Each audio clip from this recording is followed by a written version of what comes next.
All righty. How fantastic was that panel from the World Economic Forum? It was fantastic. And I'm excited to introduce our next session. Expo 2020 Dubai and the UAE Permanent Mission to the UN will share how they represent a platform for citizen awareness and engagement with the global goals, and are spotlighting transformative SDG solutions from around the world. And I also hear some winners might be announced, so we are very much looking forward to that as well. We have a special moderator for this session too, so please welcome Senior Advisor in Development and Humanitarian Affairs for the UAE Ministry of Foreign Affairs and International Cooperation and the UAE Permanent Mission to the UN, Dane McQueen and the panel.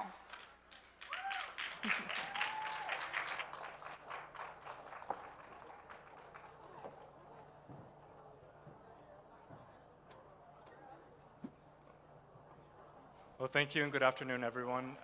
In our 30 minutes, we will try to very quickly tell you about my country's characteristically ambitious goal to make Expo 2020 in Dubai the world's largest promotional event ever for SDGs. So I have a very distinguished panel with me today, and I'll let them introduce themselves briefly. Hi, good afternoon, everyone. My name is Laurel Patterson. I work at UNDP. I head up our team on SDG integration. Hello, everyone. My name is Reagan Leahy. I'm an assistant manager in the Global Corporate Responsibility team at the law firm Hogan Lovells. Good afternoon. My name is Maher Nasser. I'm the director of the Outreach Division in the UN Department of Global Communications, but also I'm the Commissioner General for the UN's participation at Expo. Thank you. So we're going to talk about two modalities for realizing this big dream of a huge SDG platform. The first is what is called the Global Best Practices Program. This was a huge competition with 1,200 applications from 140 countries that have been distilled down to 25 winners and will be featured in the Expo, and we'll talk about how that works in practice. And the other dimension is, of course, the United Nations and its role and participation in Expo, given that they are the custodians of the SDGs. So just to back up a little bit and give you context about Expo, this started as the one in Dubai in 2020 is going to be in a global series that started in the 1850s. This is, Glass Palace, the White City of Chicago, that genre of expos. And for the first 100 or so years, it worked really, really well as a place where people came to see products effectively, innovation, and culture. And because there wasn't quite as much movement around the world, it was a chance to check in every few years on what was the latest and greatest. That model is really under pressure now. You can find out about a product launch 2 seconds after it happens. So many people travel. There are hundreds of thousands of conferences dealing with hundreds of thousands of topics. What is the real value add of an expo? So when the UAE was putting together its bid and its thinking about the purpose of this huge investment, there was a lot of soul searching as well. And question of we can do the cool architecture and the Instagram, but beyond that, what's really our purpose here? And the answer they came up with was that in this era, expos make the most sense as a massive networking platform. And the idea is that you can identify a number of critical challenges that the globe faces and basically fly in the people who have the ideas and the people who have the money and try to put them together in some sort of coalition. The other dimension for Expo is that the head of it is also our foreign aid minister, and she's my boss. And she's coming at this from a slightly different angle. It's not about trade and promotion. For her, a metric of success is what is, in some fashion, a meaningful contribution to human development. And concurrent with all of this thinking at home, the UN brought out the SDGs. And it really provided the perfect framework for what we were trying to articulate. Or you have a set of challenges, of actions that need to be taken, and you need to put together the money and the people and the technology for it.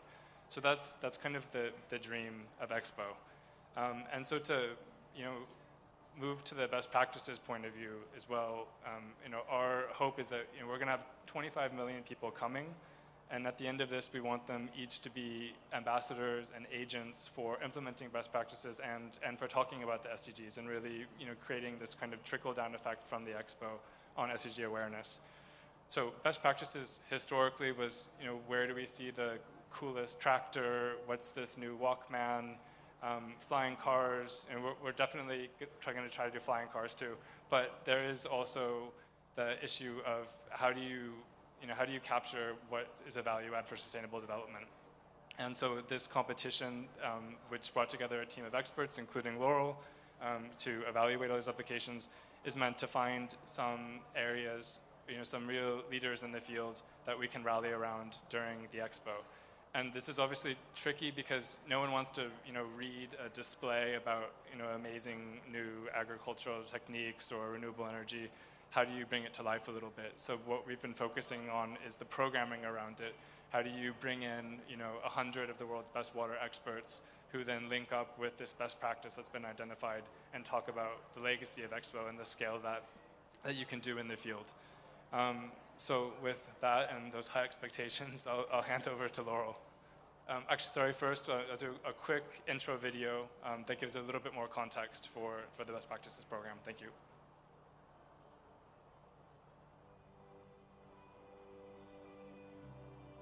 Expo 2020 Dubai's Global Best Practice Program will spotlight simple yet effective solutions that localize the Sustainable Development Goals.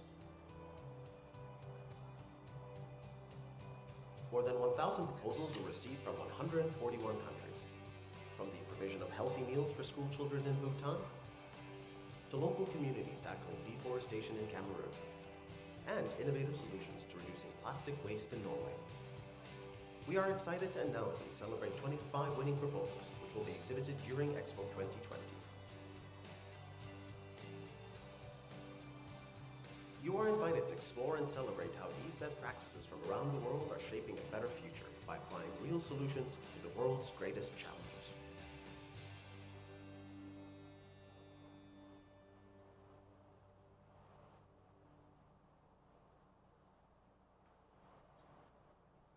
Over to me. Thank you, Dana. I mean, UNDP has been really excited to be part of this initiative. And I think the whole week really has been about how we can reach the objectives of this agenda and what it will take. What's very clear, and I think we've certainly seen that from the SDG Summit, from the Climate Summit, is that business as usual won't get us even close. So there's a lot of talk about transformational change and acceleration. And I guess partly that comes back to our own reflection. What does that actually mean? How do you put your hands on that? What does that really look like in practice? And that's a much more difficult question than the sort of broad statement that we do need transformational change. One of the things that I think can get lost sometimes in the averages is that we fail in all occasions to see the successes that are taking place at country level. When you look at it on an aggregate across it all, it doesn't look like there's a lot of progress. But when you disaggregate that and you start looking from a country experience, particularly from a local experience, you see there's a tremendous amount of work that's actually taking place. And to me, this is the key of where the how is. How do we make these transformations? It's through these kinds of initiatives. So it's a real privilege for us to be part of something that's so forward-thinking and positive and connecting with some of these best cases that we have. From UNDP's perspective, we're very committed to the agenda. We've reorganized our whole operating system, certainly our policy networks, to be able to respond to the agenda. And we've created a team, which is the one that I lead now on SDG integration, which is asking the hard questions, not about how we achieve the individual goals, but this space in between them. So how do we connect? How do we make meaningful progress on issues that won't fit into any one or the other neat boxes? And relating to where we'll come to next, what I think is so important about that is two defining principles, which have been discussed a lot this week, but I think is worth putting back on the table. And one is leadership. This won't happen without bold, ambitious leadership. And that doesn't mean only at the political or government level. That's so many of us that are around the room. This is where change takes place, at those communities and with each of us as an individual in a space as we are this week and in the tent today. And second is multi-stakeholder action. There's no way that any one of us would be able to achieve this on our own. The power is in the collective, and I think with so much of multilateralism under threat these days, this is a real opportunity to see the value in coming together and delivering results that not any one of us could achieve on their own, and seeing very much more than the individual parts, but the sum of what we bring together. And I think that's really in the spirit of what the best practices has certainly shown us in terms of the many proposals which have showcased both a tremendous amount of leadership at local level and of collaboration. Some of them quite uncommon in the way they've been put together, but which are then achieving transformational results at different levels. So a privilege to be here and very excited to introduce one of the winners, Rachel Leahy. And Rachel is part of a collaboration herself, which is called 20,000 Suns. And this is an initiative to train women to be solar engineers. So again, it's a collaboration between Hogan Lovells and Barefoot College, and it's training more than 500 women in 35 countries to be solar engineers, or solar mamas, the other way that they're referred to. So we wanted to give Rachel a chance to speak to that initiative, tell us a little bit about where it's going, what it's already achieved, and I think for the other winners, we'll be announcing those later. So this is more the preview. You get one winner, and then we'll be demonstrating all 25 at a later point. So Rachel, over to you. Thank you so much, Laurel. And on behalf of Hogan Lovells and Barefoot College, I'm very honored to be not only one of the 25 winners within the Global Best Practices program, but also just here today to be able to speak on behalf of the Solar Mamas, who are the true women who are transforming their communities, who are being those leaders on a grassroots and local level. So Hogan Lovells is a global legal practice. We operate in 48 offices worldwide and have a strong presence within North America, Europe, South Africa, and Asia Pacific.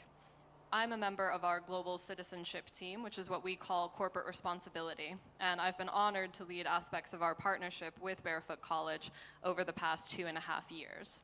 Now, a lot of people have asked us, why would a law firm partner with a grassroots Indian-based social enterprise that has a history of working with and empowering people who can't read or write without even sort of teaching them that basic skill? And we always say, because we have a shared vision. Hogan Lovells as a law firm seeks to be fit for the future and deliver bold and innovative solutions for our commercial and our pro bono clients. Barefoot College has a vision to transform rural communities by respecting the knowledge and wisdom that already exists in those communities and just harnessing the skills, the talent, the passion, the understanding of the humans who live in those villages and allow them to make the decisions they want that benefit their circumstances, their families, and their villages. Barefoot's entire ethos is about listening first and doing second. And at Hogan Lovells, our raison d'etre is to listen to the needs of our clients, and in Barefoot College we found a fantastic partner. So our initiative, 20,000 Suns, over the past 2.5 years has sought to transform and bring light and learning through the majesty of the Solar Mamas. So women who cannot read or write go to Barefoot College in Rajasthan in a very small village called Talonia, which honestly, you would miss it off of the side of the road if you didn't know exactly where you were going. But for the past 40 years, they've been training hundreds of women every year to manufacture, install, and maintain solar lanterns, solar cookers, and solar electrical equipment. The women also learn by doing. There are no written textbooks. There's no common language. There's no common food either, which tends to be one of the greatest complaints amongst all of the different women who come from many continents all over the world. Adjusting to relatively spiced or spicy vegetarian food is a real challenge, I think, that most of the women face, more so than actually learning to be a solar engineer, interestingly enough. After the 6 months of the training, all of the women are able to maintain and install solar panels and solar equipment. And then they return home, install all of that equipment in their villages, and become a self-employed village engineer with the backing of their village association and their communities. Through a combination of pro bono legal advice, community volunteering, client awareness, communications, and financial investment, we've helped Barefoot scale over the past 2.5 years to reach 500 new solar mamas from 35 countries who will bring light to 20,000 households and 200,000 individuals. And I'm delighted that we're actually going to surpass those goals once our official partnership finishes at the end of this year. But we're absolutely delighted to be recognized and really showcase the Solar Mamas themselves. I think our role has been to enable and to allow the power of rural women to transform their communities using the wisdom, the knowledge, the skills, the clout that they have in their communities, and just giving them that little bit of a push and that new skill they need to make a grassroots but eventually global difference. So we're delighted to be one of the winners and look forward to meeting the others in Dubai and seeing what fantastic work is going on at the community level around the world.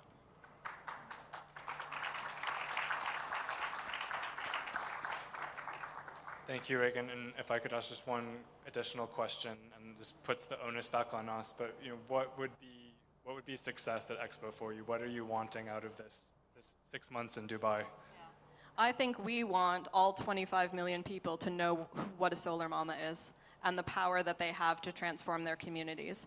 I think no one thinks of rural women, illiterate women, grandmothers most of the time as having any real role in development or any real role in creating value for their communities. And for 25 million people, for businesses, for other NGOs, for UN agencies to understand that if you can train one woman, one grandmother, you can transform an entire village would be ultimate success to me and to Barefoot. Thank you. So moving down the panel, Maher, the Secretary General recently asked you to make the UN fantastic in Dubai. And you've put together a pretty good team, and now with all contacts from across the UN, what are you planning to do? How is the UN going to use Expo, and what are you wanting out of Expo? Well, thank you, Dan, and congratulations to winning. And I think of the 25 people who won, project that won, I know that 5 come from UN agencies. So the best practice program, which will be showcased throughout the 6 months, will also showcase some of the projects that can be replicated. And I believe in the power of amplification. And this is why, one of the reasons why we changed the name of our department from the Department of Public Information to the Department of Global Communications, because we also need to listen and to communicate in a two-way street. Now, Expo, the UN is much younger than Expo. Expo started in 1851, the United Nations 1945. So next year actually presents an important milestone for the United Nations, for us, all of us. It's our 75th anniversary. It's a moment of reflection. It's a moment of also looking forward for what is the world that we want to be in 2030, definitely because of the agenda, but also beyond that, 2050. So having presence in a place where we expect 25 million visitors, repeat visitors, mainly young people, we want them to see an opportunity of how the UN works for the people under the overall theme, we the peoples shaping our future together. And it connects with 2 things. The first one is the first 3 words of the Charter of the United Nations, that everything we do is about the people. And the second one connects with Expo. Expo is connecting minds. The theme of Expo next year is connecting minds, creating the future. So we're trying to be the bridge between what normally is an exercise of promoting the industry and tourism to a country of national wealth, come to visit us, buy from us, because always the ministry in charge of an expo in a different country is the Ministry of Trade or Ministry of Commerce and Ministry of... And it's interesting that in the UAE, and I think this is perhaps could become the practice for the future, it's the the Minister for International Cooperation is the Director General of Expo. And it is the first Expo where I think every nation will be present in a pavilion of their own. That is unprecedented. 192. 192 nations plus many other international organizations. We could not miss the opportunity to not show the institution, because the work that I am trying to create with the focal points from across the UN system, from the funds, programs, departments, and offices, is a pavilion about the people, not about the institution.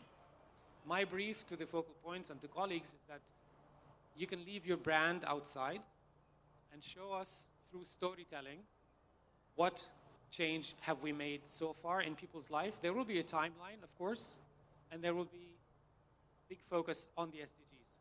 The SDGs, I think, is dead? No. The SDGs is probably the most important agenda that we have for us, and we don't have much time to go to 2030 before we are expected to achieve it. And just to go back to something Dane mentioned in the introduction, the United Nations Sustainable Development Goals, and many people refer to them as UN SDGs. I think they are the world's SDGs.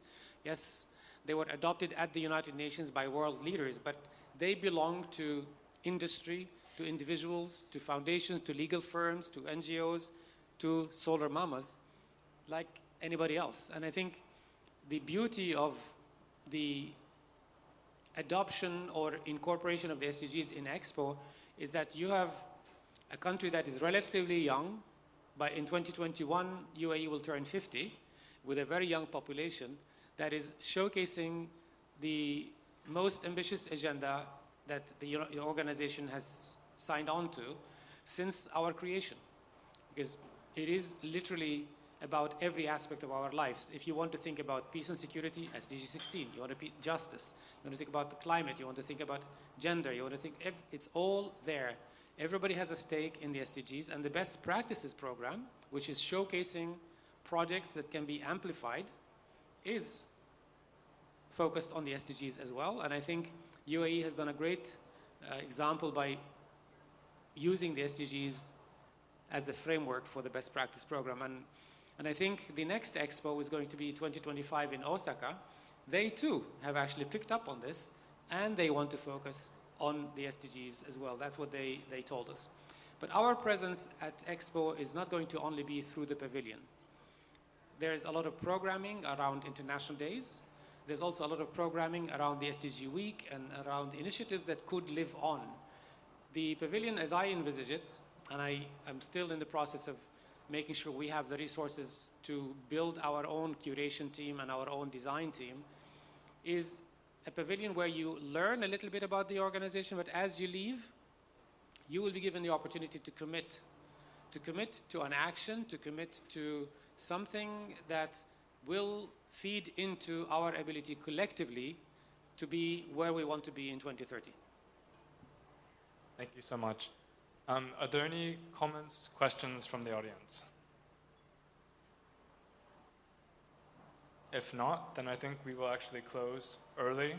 And I thank everyone for attending and listening. And please come to Dubai in 2020. The SDGs will be everywhere. The weather, or is that a question? The middle of my tourist plug. There's a question.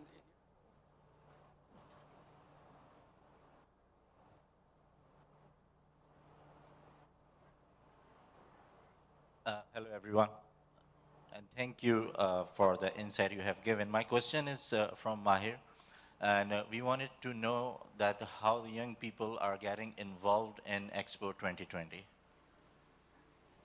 I think the Expo has done amazing work in actually doing research into who the customers, who are the 25 million people are going to be. They have shared that data with us, and the majority of visitors are going to be young people. I mean, you can go to Expo and visit, but what we are looking for is content that actually talks to young people in a way that communicates and enables you to give us feedback as well. As you all come in here, there's a new art piece next to the twisted gun, and on it are three words. I mean, it's a quote from Nelson Mandela. The strongest weapon is to sit down and talk. So I think young people, when they go to Expo, I think we need to have opportunities for them also to talk. They will be coming from different parts of the world. 70% of visitors are expected to be expatriates. And I think that is something that we need to work together in the programming to ensure that there are opportunities to engage. The 75th anniversary of the organization is also next year. We're working with the senior advisor to the Secretary General who is leading the campaign for 75th to launch a series of dialogues across the globe that will be launched with a toolkit later this year on what do young people, all of us, but the world has the largest young people ever in humanity, 1.8 billion people. What do they want the world to look like in the year 2045, 2050? And those dialogues will sort of like come to Expo, because Expo is 20 October, opening 20 October 2020, and our birthday, 24 October 2020. So it's very close, and I think the timing will be perfect. One more question. You said, I thought, that you were going to announce all of the 25. We've heard about one, which was fantastic. Can we hear a little bit about the rest? So we didn't feel that there was enough time to go through all 25, but what we will do is distribute them on the website and through the Department of Global Communications. But the different sectors that are involved relate to energy, water, health, education. So it's sort of a kind of aggregate of different SDG areas. But thank you for standing up for the other 24. Hello, I just have a question. First of all, thank you very much for the very inspiring stories that we just hear. Congratulations, and I am very happy to see women there, and that, of course, you will be showcasing how women is contributing to all this process. My question is related to different issues also. I noticed that mostly you would like to focus on personal stories about for the event, but also I am an indigenous person, and also looking at the indigenous people's communities. As you can understand, it's related to collectivities. So it would be very important also to just think how we would like to fit this view also within this framework, because it's not only individuals. We belong to communities, and of course the communities somehow are reflected within an individual person. That's one thing. And also a very important issue that also, would be important also to think is that in indigenous people's cosmovision also, we have different regions, 7 sociocultural regions. And of course for member states it's only 5 regions. So these technicalities, I think, would be very important, that if visitors would be there, so they can little bit understand more how this kind of different perspective of views could be, learned, and then would be also very important for the entire world to see that there is this we say universe, we say pluriverse. So that's something that I would like to highlight. Thank you very much, and I hope to looking forward to working with your team and these kind of things. And I am, by the way, from DESA, from the Indigenous Peoples and Development Branch. Thank you. Thank you for that. And one of the key focuses and requirements of all of our programming is to look at the diversity of attendees. So we will be, Indigenous groups will be one of the groups that would be included in the sponsored travel for Expo. And just to add on that, from Barefoot's perspective, a lot of the solar mamas who have been trained in Mexico, and actually 2 solar mamas from the Yakutia region of Siberia, are indigenous community members. So I think in Mexico we helped train women from the Comcac group, and in Yakutia they were members of the Yukagir people. So there's a nice Siberian solar mama contingent there who I'm sure will be represented. Just to add one thing, stories can be about individuals, but also stories can be about groups. And I think storytelling is the early thing. How we learn as children, as we grow up, is through stories. And stories also move people more than numbers and figures. And I think statistics and numbers are important, but I think we will have those, and we're trying to actually partner with people who will help us showcase numbers and statistics from DESA and others in a creative way that connects with people. But there has to be storytelling, because that's what moves people. You can throw facts at somebody and they get confused, lost in them, but I think a story sometimes makes all the difference. My name is Deirdre O'Reilly. I'm from SAP, and I live and work in Dubai, and I'm the director for Expo 2020.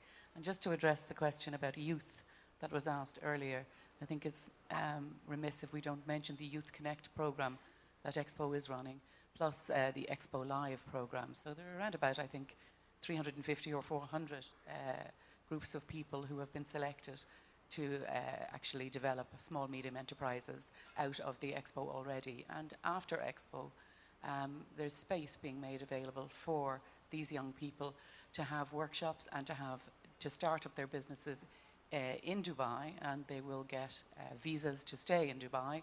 And there's a whole program behind that. So I think it would be great if you could all connect with the guys in Expo. He's actually left and gone home yesterday, but I'll certainly mention it when I go back to Dubai. So thank you very much. Yeah, thank you for that. Expo Live is a $100 million Euro grant-making facility for SMEs working in the sustainability SDG space. Anything else? Okay, well, thank you again. So October 20th, 2020, see you in Dubai just when the weather is getting really nice. Come to the UN Pavilion and leave a champion for SDGs and for our Global Practice Best winners. Thank you so much. Thank you.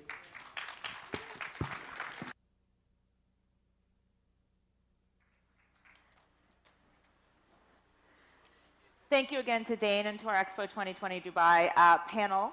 They were wonderful, as I told you they would be. And we'll be back in about 15 minutes. So take a quick break, and at 11:45, we'll be starting right on time with our next panel.